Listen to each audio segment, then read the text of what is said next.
ingat subscribe.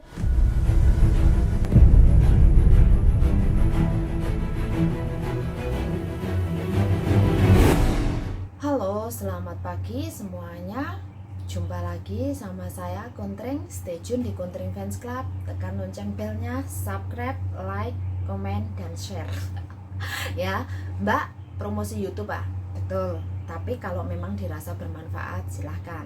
Nah, saya di sini sebagai seorang kontreng ya, dimana bukan konselor tapi konsletor ya kan, yang dikenal teman-teman dan tidak ada masalah. Nah, terima kasih atas feedbacknya dari teman-teman yang kemarin secara tidak langsung bertemu muka ya, dan justru saya tidak mengenali mereka, tapi mereka mengenali saya, mungkin dari identik cara pakaian saya, suara saya, terus cara dandan saya ya, kepangannya. Nah, jadi mungkin ada sebagian teman-teman yang familiar ya kan, dan pastinya mereka itu kan fans setia dong. Gayane ada fans ya, sampai memperhatikan hal terkecil sekalipun ya. Jadi jeli ya di sini. Nah, itu feedbacknya saya berterima kasih sekali ya.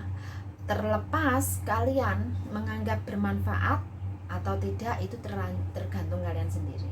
Nah, kalau kalian mau memanfaatkan informasinya, silahkan tekan lonceng bell ya, dan subscribe itu tadi, karena semua videonya dan informasinya akan saya update di YouTube. Jadi kalau teman-teman mungkin di Facebook kan susah ya mencari, nanti kalian scroll semuanya, tapi kalau di YouTube itu akan ada judulnya. Nah, nanti akan saya kasih linknya juga seperti itu. Nah, di sini saya mau membahas tentang tolok ukur seorang konselor.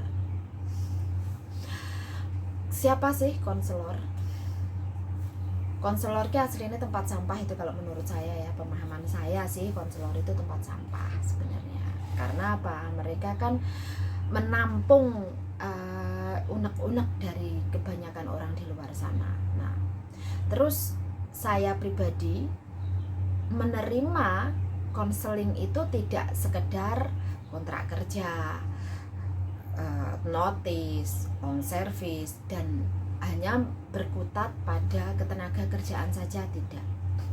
Jadi telinga saya ini mendengarkan semua unek-unek dari semua masalah, bahkan bisa masalah ranjang sekalipun. Jadi sudah terbiasa mungkin ya, dari dulu sudah terbiasa, dan itu sudah saya lakukan sejak 2008 sebenarnya. Cuma 2008 saya belum resmi masuk menjadi anggota IMU. 2010 saya baru menjadi anggota IMU ya kan.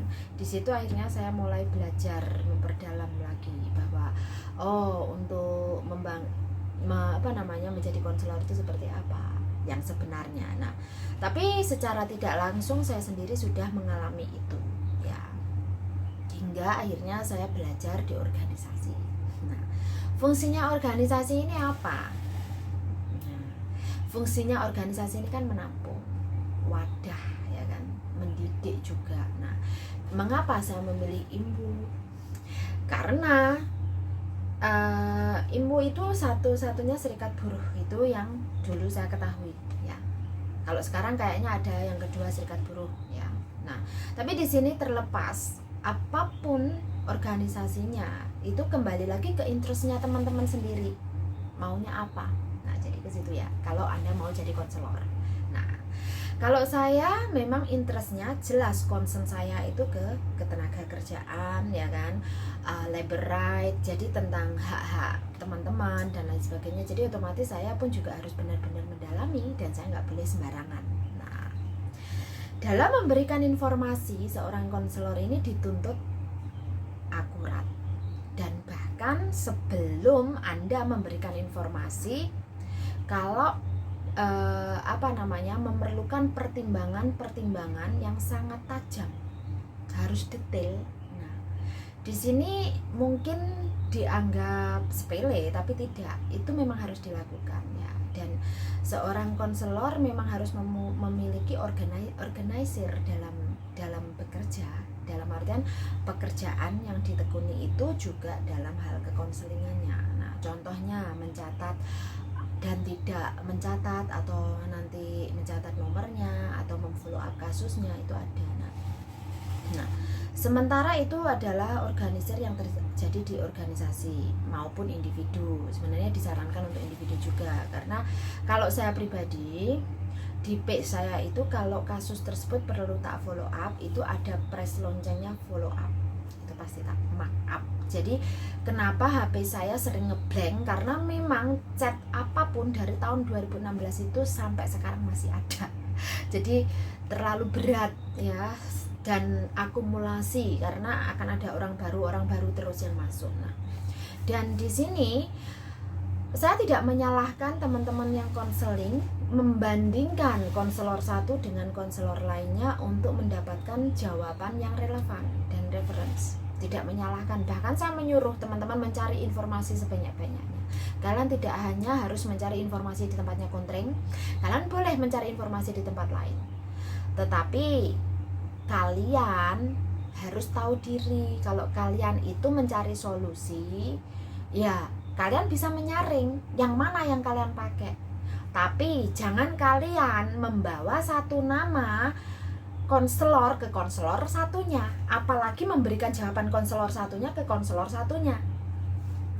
Kalau konselornya ini Mbak sensitif, dalam artian sensitifnya begini, karena dia butuh data, dia butuh untuk bersaing masih ke situ, ini repot. Nanti dia konselornya akan menyalahkan konselor satunya, padahal sebenarnya bisa jadi penyampaiannya berbeda tapi tujuannya sama, mbaknya yang nggak paham. Kalau mbaknya ini nggak paham, mungkin bertanya kembali atau belajar lagi, coba. Makanya kenapa sih saya bilang, satu, baca dulu, dengarkan dulu, baru Anda komentar. Sama, konselornya juga sama. Konselornya harus lebih banyak mendengar sebelum komentar, ya kan? Nah, dan ini wajib diaplikasikan kepada setiap Anda yang menjalani konselingan. Kecuali kalau Anda tidak yakin dengan jawaban yang Anda berikan, itu cukup ngomong sebentar Mbak ya. Nah, tanyakan ke yang lainnya yang lebih Anda anggap percaya lebih mampu dari Anda sebagai Anda konselornya. Misal, aku seurung ngerti, jujur aja kalau memang belum tahu jawabannya. Jadi jangan sok tahu, tidak boleh, karena konselor itu ya belajar. Konselor itu juga belajar. Jadi seorang konselor itu juga belajar Mbak ya. Jadi konselor itu bukan orang pinter.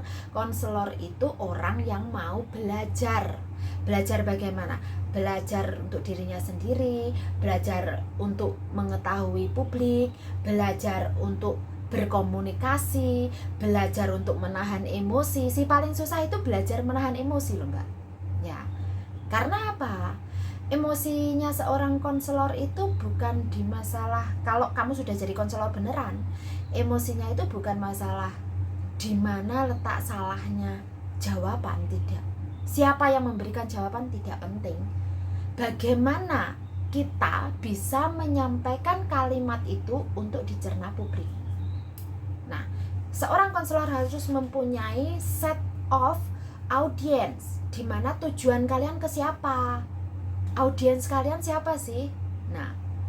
Nah, kenapa sih Mbak Kontreng bahasane ki pakai bahasa atau kalimat-kalimat sing kayak gitu? Sing apa Mbak Kontreng ki nggak bisa berbahasa yang baik dan benar? Tidak. Karena murni memang saya orang lapangan, saya itu grassroots orang lapangan. Jadi tujuan saya teman-teman di bawah sana. Nah, kalau bahasa saya menggunakan bahasanya yang intelektual dengan bahasa yang menunjukkan gap, itu susah teman-teman nanti. Sekarang ginilah, aku menggunakan bahasa sing campuran, sing dianggap amburadul aja, arek-arek arep ngubungi merasa wedi karena ngertine Kontreng ki judes, ya kan? Ndak masalah. Justru kalau Kontreng judes, konslet, gendeng, edan, kalian akan lebih mencari info di internet. Kenapa saya taruh di Google tulisannya? Kenapa saya taruh di YouTube? Nah, kalian nggak perlu ketemu orangnya langsung, kalian nggak perlu telepon orangnya langsung karena ketakutan kalian.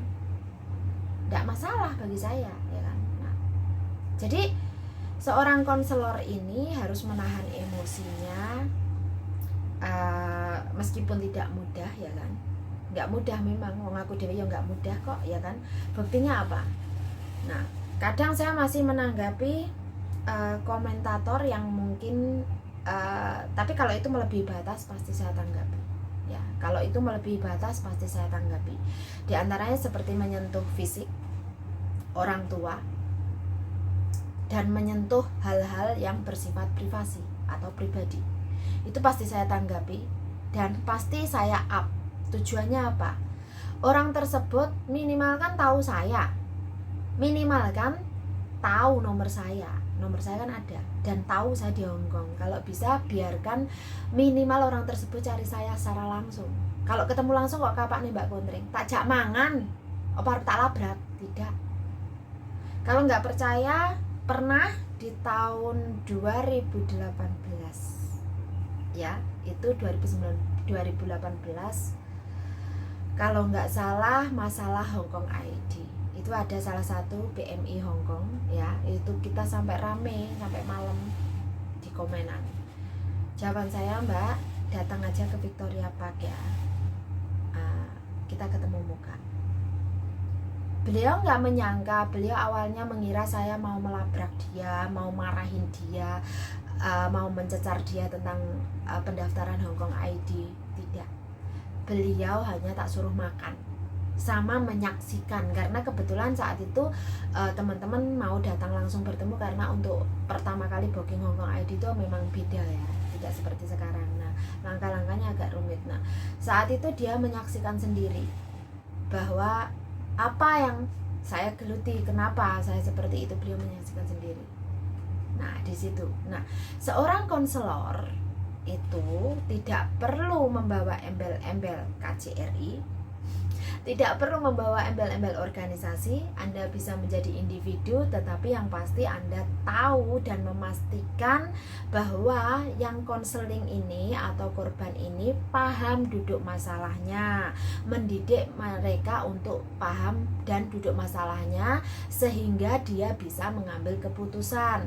Konselor itu bukan mengambil keputusan atas kebutuhan si konseling ini, tidak pula menyelesaikan masalahnya orang yang konseling, tetapi Anda hanya adol abab, dan Anda harus bisa memastikan yang diutamakan adalah si korban paham situasi, paham di mana dia berdiri, itu lebih utama. Nah, semoga semua konselornya juga sehat-sehat, dan teman-teman yang menjadi konselor menghabiskan waktunya di dalam keterbatasannya untuk memberikan informasi, tetap semangat ya. Kayal.